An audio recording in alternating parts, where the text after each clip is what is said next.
Hello dear learners, welcome to this session. Today in this video I am going to start the question tag. It is our second part of our video. So please pay attention on this topic very carefully. Let's begin. आज की video में मैं question tag का दूसरे part के बारे में बताऊंगा. ठीक है. इसके पहले मैंने रूल्स 5 तक बता दिया था. आज रूल 6 के बाद से स्टार्ट करूंगा. चलिए शुरू करता हूँ. सो देखिए फर्स्ट है आपका रूल 6. रूल 6 क्या बोल रहा है आपका.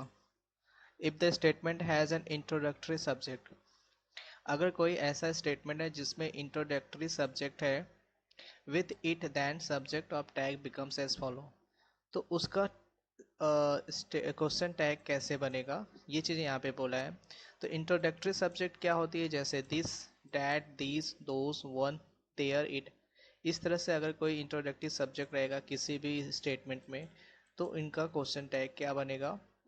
तो इनका क्वेश्चन टैग अगर दिस रहेगा तो इट हो जाएगा, डैट इट हो जाएगा, दीज रहेगा तो दे हो जाएगा, दोज रहेगा तो दे हो जाएगा, वन वन हो जाएगा, देयर देयर हो जाएगा और इट का इट हो जाएगा. जैसे एग्जांपल है यहाँ पे, दिस इज़ माई पेन, यानी यह मेरी कलम है. तो दिस इज़ माई पेन. तो यहाँ पे जो दिस है और इस दिस का यहाँ पे क्वेश्चन टैग क्या हो गया, इट हो गया. ठीक है. इसी तरह दूसरा एग्जांपल है, देयर इज़ अ काऊ. यहाँ काऊ है तो इसका क्या हो जाएगा, देयर इज अ काऊ. तो देयर का यहाँ पे क्या हो जाएगा, क्वेश्चन टैग देयर, क्योंकि यहाँ पे मैंने बताया कि देयर का देयर ही रहता है. ठीक है. इसके बाद नेक्स्ट है रूल 7. अब रूल 7 में क्या बोल रहे हैं, if the statement has demonstrative and distributive executive. अगर कोई स्टेटमेंट है जिसमें डेमोस्ट्रेटिव है या डिस्ट्रीब्यूटिव एग्जेक्टिव्स हैं तो उसके साथ क्वेश्चन टैग कैसे लगाएंगे. और साथ में ये भी देखना है कि उस क्वेश्चन टैग को हम जब चूज़ करेंगे तो नंबर्स, जेंडर्स और पर्सन ऑफ नाउन के हिसाब से हम उसे चूज़ करेंगे. जैसे एग्जांपल यहाँ पे दिया है, दिस गर्ल वॉज डांसिंग. यह लड़की डांस कर रही थी. तो अब यहाँ पे क्या होगा, तो जो दिस है ये मेरा एक डेमोस्ट्रेटिव एग्जेक्टिव हो गया. ठीक है. एंड गर्ल यहाँ पे क्या हो जाएगा, गर्ल एक मेरा यहाँ पे जेंडर हो जाएगा जो फीमेल जेंडर हो जाएगा. इसके बाद यहाँ पे अब ये फीमेल जेंडर हो गया और साथ में ये कौन सा नंबर है, सिंगुलर नंबर है. तो ये सिंगुलर नंबर है. तो अगर इस हिसाब से मुझे यहाँ पे क्या सेलेक्ट करना पड़ेगा, दिस गर्ल के लिए सी. ठीक है. सिंगुलर नंबर है इसलिए यहाँ पे सी हो जाएगा और ये फीमेल है इस वजह से सी लगेगा. सेकेंड एग्जाम्पल है, one man can do this. So one man तो वन ही हो जाएगा यहाँ पे. तो वन मैन, मैन यहाँ पे क्या हो जाएगा, एक नाउन है और वो नाउन कैसा है यहाँ पे, इस नाउन का जेंडर क्या होगा, फीमेल. इसका जेंडर हो जाएगा मैस्कुलिन. ठीक है. ये मैस्कुलिन जेंडर हो जाएगा. और नंबर क्या होगा, ये नंबर यहाँ पे ये सिंगुलर नंबर हो जाएगा यानी सिंगुलर जेंडर में आएगा. इस तरीके से वन मैन के लिए यहाँ पे क्वेश्चन टैग बन जाएगा ही. ठीक है. तो ये रूल 7 मेरा ये बोलता है कि अगर डेमोस्ट्रेटिव या डिस्ट्रीब्यूटिव एग्जेक्टिव आ गई, यहाँ पे एग्जाम्पल 2 में जो है ये वन मैन, ये वन एक आपका डिस्ट्रीब्यूटिव एग्जेक्टिव है. तो अगर डेमोस्ट्रेटिव या डिस्ट्रीब्यूटिव एग्जेक्टिव आ जाएगा तो उसको मुझे सेलेक्ट करना पड़ेगा नंबर, जेंडर और पर्सन ऑफ नाउन के हिसाब से. ठीक है. नेक्स्ट रूल है आपका रूल 8. रूल 8 में क्या बोलता है कि अगर कोई स्टेटमेंट है जिसका सब्जेक्ट इंडेफिनिट प्रोनाउन होता है तब हम उसका क्वेश्चन टैग क्या होगा उस सब्जेक्ट का, तो उसका क्वेश्चन टैग हो जाएगा दे. जैसे एग्जांपल है, समबडी इनवाइटेड मी. तो समबडी इनवाइटेड मी यहाँ पे है. तो यहाँ पे मुझे ये एक समबडी क्या है, इंडेफिनिट प्रोनाउन हो गया. तो इसके लिए हम क्वेश्चन टैग यहाँ दे यूज़ करेंगे. ठीक है. दूसरा एग्जांपल है, नॉन कैन र्यून मी. तो नॉन है यहाँ पे, तो नॉन के लिए फिर क्या हम यहाँ पे क्वेश्चन टैग लगाएंगे, दे.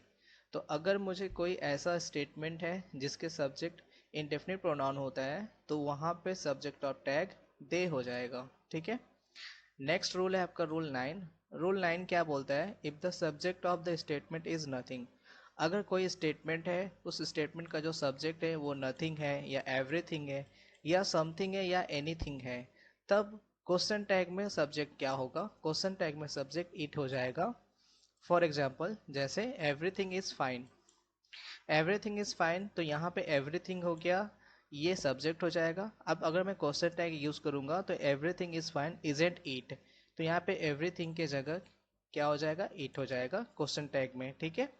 इसी तरह सेकेंड एग्जाम्पल है नथिंग, तो नथिंग हैज इम्प्रूव है तो नथिंग आ गया, तो नथिंग के लिए यहाँ पे भी क्या लगा देंगे, क्वेश्चन टैग इट। इसी तरह third example something will be good, तो समथिंग विल बी गुड यहाँ पे क्या हो जाएगा, इट हो जाएगा। समथिंग की जगह हम यहाँ पे क्वेश्चन टैग में क्या लगाएंगे, इट लगाएंगे। इस तरीके से ये रूल 9 बोलता है कि अगर कोई भी ऐसा स्टेटमेंट है जिसके subject nothing, everything, something, anything आता है, तो क्वेश्चन टैग में उस सब्जेक्ट को इट में कन्वर्ट कर देते हैं, ठीक है। नेक्स्ट आपका रूल है 10। अब रूल 10 क्या बोलता है, रूल 10 बोल रहा है some expression that use objective case of the pronoun. अगर कोई ऐसा एक्सप्रेशन है, ठीक है, कुछ ऐसे एक्सप्रेशंस होते हैं जिसमें हम प्रोनाउंस के ऑब्जेक्टिव केस का यूज करते हैं and are use as the subject in the statement, और उन्हें हम क्या यूज करते हैं, एज अ सब स्टेटमेंट का सब्जेक्ट के रूप में यूज करते हैं। तो क्वेश्चन टैग में उसका सब्जेक्ट क्या होगा, सब्जेक्टिव केस ऑफ प्रोनाउन हो जाएगा। जैसे all of you are convict, अब यहाँ पे ऑल ऑफ यू है, एक क्या है, ये ऑब्जेक्टिव केस ऑफ प्रोनाउन हो गया। तो जब हम इसका क्वेश्चन टैग बनाएंगे तो ऑल ऑफ यू में जो यहाँ पे सब्जेक्ट यू है, इसी को हम क्वेश्चन टैग में यहाँ पे यूज करेंगे। ये चीजें यहाँ पे कह रहा है। अब जैसे none of us have gone there, तो none of us have gone there, तो यहाँ पे जो अस है, इस अस का हम सब्जेक्टिव केस में यूज करेंगे तो वी हो जाएगा, ठीक है। इस तरीके से कुछ ऐसे एक्सप्रेशंस होते हैं जिनका यूज अगर हम ऑब्जेक्टिव केस में करते हैं तो टैग बनाते समय वो सब्जेक्टिव केस में हम उन्हें बनाएंगे, ठीक है। नेक्स्ट यहाँ पे रूल है रूल 11। रूल 11 क्या कहता है, statement that have begun with let. ऐसा स्टेटमेंट जिसका जो स्टार्ट होता है लेट से, ठीक है, जिसकी शुरुआत लेट से होती है, तो उस तरह के स्टेटमेंट्स को क्वेश्चन टैग में कैसे बनाएंगे, तो उनके अलग अलग यहाँ पे क्वेश्चन टैग्स होते हैं। अगर कोई स्टेट सेंटेंस है जो स्टेटमेंट स्टार्ट होता है लेटस से, तो उसको क्वेश्चन टैग में वी लिखेंगे। अगर वो लेट हिम से स्टार्ट होता है तो यू लिखेंगे, अगर लेट देम से स्टार्ट होता है तो यू लिखेंगे, लेट हर से स्टार्ट होता है तो यू लिखेंगे, ठीक है। जैसे एग्जांपल देखिए, लेट अस गो, ये सेंटेंस है जो ये स्टेटमेंट लेट अस से स्टार्ट हुआ है, तो अब मुझे इसे लेट अस को कन्वर्ट करना पड़ेगा। क्वेश्चन टैग जब भी बनाएंगे तो लेट अस का क्या हो जाएगा, अभी यहाँ पे आपने पढ़ा वी, तो यहाँ पे क्या हो जाएगा वी, जैसे let us go shall we, ठीक है। इस तरीके से ये हो जाएगा क्वेश्चन टैग।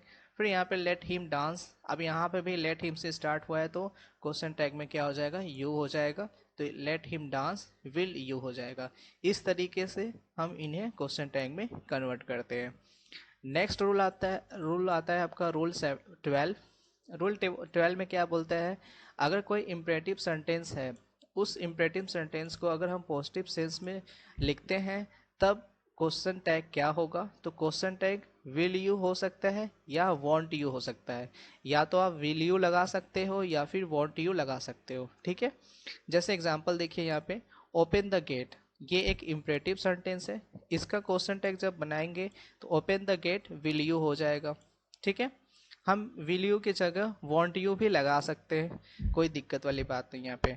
नेक्स्ट दूसरा एग्जांपल है open the door, open the door यहाँ पे है तो इसका क्या होगा question tag, open the door want you. आप यहाँ पे वॉन्ट यू लिखा है या फिर विल यू, दोनों में से कोई भी लिख सकते हैं, ठीक है। साथ में ये भी बोला है कि also if imperative sentence is written with negative sense, अगर नेगेटिव सेंस के लिए यूज किया जाएगा इम्परेटिव सेंटेंसेस में, तब हम क्या लगाएंगे, विल यू लगाएंगे, ठीक है। अब देखिए यहाँ पे, mind your business want you, अब यहाँ पे वॉन्ट यू है क्योंकि ये नेगेटिव सेंस में मुझे इसे यूज करना है, तो इसलिए यहाँ पे क्या हो जाएगा, won't you. Don't break the glass, यहाँ पे नेगेटिव सेंस में है तो इसलिए क्या लग जाएगा यहाँ पे, विल यू। अब ये नेगेटिव है तो यहाँ पे विल यू हो गया है, ठीक है। इस तरीके से ये इम्परेटिव सेंटेंसेस को क्वेश्चन टैग में हम चेंज करते हैं। नेक्स्ट आता है रूल 13। रूल 13 क्या बोलता है, if the imperative sentences express annoyance और इरिटेशन, अगर कोई ऐसा इम्परेटिव सेंटेंस है जिसपे ये पता चलता है कि बहुत ही अनॉयंस है, यानी कोई बंदा बहुत गुस्सा अपना जाहिर कर रहा है उस इम्परेटिव सेंटेंस में, या फिर अपनी इरिटेशन या डिप्रेशन वगैरह जाहिर करता है, ठीक है, तो उस केस में हम क्वेश्चन टैग कैसे लगाएंगे, तो यहाँ पे क्वेश्चन टैग जो यूज होता है वो कांट यू यूज होगा, ठीक है। जैसे एग्जांपल दीजिए शटअप। अब शटअप एक तरह से हम कब बोलते हैं, जब हम बहुत ज़्यादा क्रोधित हो जाते हैं, गुस्सा हो जाते हैं, एनॉयंस हो जाते हैं, या इरिटेशन में आ जाते हैं, तब बोलते हैं। तो उस केस में ये इम्परेटिव सेंटेंसेस को क्वेश्चन टैग बनाते समय हम यहाँ पे शटअप कांट यू लिखेंगे, ठीक है। दूसरा एग्जाम्पल देखते हैं, keep your mouth shut. Keep your mouth shut की जगह हम क्या लिखेंगे, keep your mouth shut and फिर यहाँ पे कांट यू, ठीक है। इस तरीके से हम यहाँ पे इम्परेटिव सेंटेंसेस को हम क्वेश्चन टैग में चेंज करते हैं। तो ये टोटल क्वेश्चन टैग के 13 रूल्स होते हैं, ठीक है, क्योंकि ये बहुत इंपॉर्टेंट है। अक्सर इससे क्वेश्चंस हर एग्ज़ाम में आते ही रहते हैं, क्योंकि इंग्लिश सेक्शन से क्वेश्चन जब भी आते हैं तो जाहिर सी बात है कि ये क्वेश्चन टैग से भी क्वेश्चंस आएंगे, लेकिन यूपीएससी पीओ में क्वेश्चन टैग से क्वेश्चंस आते ही हैं। इसलिए प्लीज़ आप इसे कॉपी में राइट डाउन कर लीजिएगा और इसे रिवाइज करते रहिएगा, ठीक है। वीडियो अच्छा लगा तो please subscribe my YouTube channel. Thank you very much.